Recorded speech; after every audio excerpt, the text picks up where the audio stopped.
Salam dostlar. Bu video dərsdən etibarən Microsoft Office paketinə daxil olan Microsoft Access 2010 proqramı haqqında danışacağıq.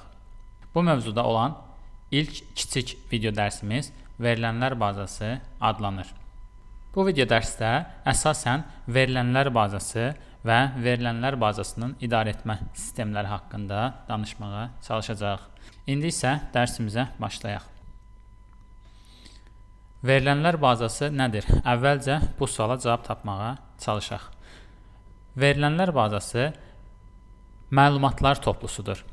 Yəni, çoxlu sayda məlumatın, verilənin bir yerə yığılmasıdır, məlumatların məcmusudur.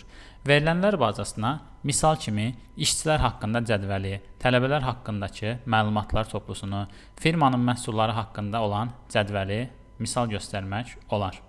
Ümumiyyətlə, istənilən məlumat və yaxud insanlar haqqında, işçilər haqqında olan çoxsaylı verilənlər toplusunu biz verilənlər bazası adlandıra bilərik. Bəzi hallarda biz kiçik həcmli verilənlər bazasına rast gəlirik. Məsələn, kiçik bir firmanı fikirləşin. Tutaq ki, kiçik bir firma mövcuddur və burada 10 işçi fəaliyyət göstərir. Aydın məsələdir ki, 10 işçi haqqında olan cədvəl çox kiçik olacaq və bu cədvəli analiz etmək, bu cədvəllə işləmək də çox asandır. Ancaq daha böyük iş yerlərdə təbii ki, mövcuddur. İşçilərin sayı 5000, 10000 olan firmalarda çox böyük verilənlər bazası, yəni işçilər haqqındakı məlumat cədvəli meydana çıxır ki, bu cədvəllər üzərində də işləmək həddindən artıq çətindir. İndi verilənlər bazasının idarəetmə sistemlərinə baxaq.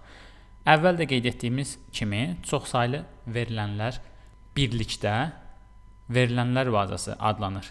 Verilənlər bazasının idarəetmə sistemi isə bu çoxsaylı verilənlərin işlənməsi, redaksiyası, oradan hər hansı məlumatların tapılması üçün nəzərdə tutulmuş xüsusi proqramlardır. Əvvəldə qeyd etdiyimiz kimi bəzi hallarda işçilərin sayı 5000, 10000 və daha çox ola bilir ki, belə halda verilənlər bazası ilə işləmək çətin olur. Ona görə də biz xüsusi proqramlardan istifadə edirik. Beləliklə, böyük həcmli verilənlər bazasının idarə olunması üçün xüsusi proqramlardan, verilənlər bazasının idarəetmə sistemlərindən istifadə olunur. Verilənlər bazasını idarə etmək üçün nəzərdə tutulmuş proqramları çox vaxt qısa şəkildə VBase adlandırırlar. Bu qəbildən olan proqramlara misal kimi DBase, Foxbase, Clipper, FoxPro və sair proqramları göstərmək olar. Eyni zamanda haqqında danışacağımız Access proqramının özü də verilənlər bazasının güclü nümayəndələrindən biridir. Verilənlər bazası müxtəlif tip strukturlara malik ola bilər. Beləliklə, ümumi şəkildə verilənlər bazası strukturuna görə 4 yerə ayrılır.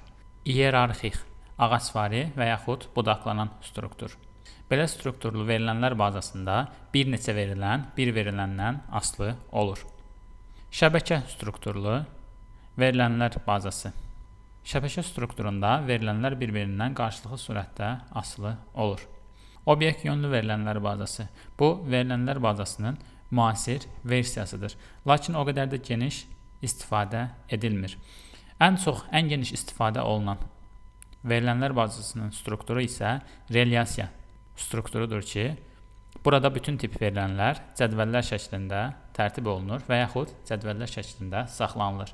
Qeyd etmək lazımdır ki, haqqında danışacağımız Microsoft Access proqramı da relyasiya tip verilənlər bazasına aiddir. Beləliklə, qısa şəkildə verilənlər bazası və verilənlər bazasının idarəetmə sistemləri haqqında danışdıq. Növbəti video dərsimizdə Access proqramı haqqında danışacağıq. Sağ olun.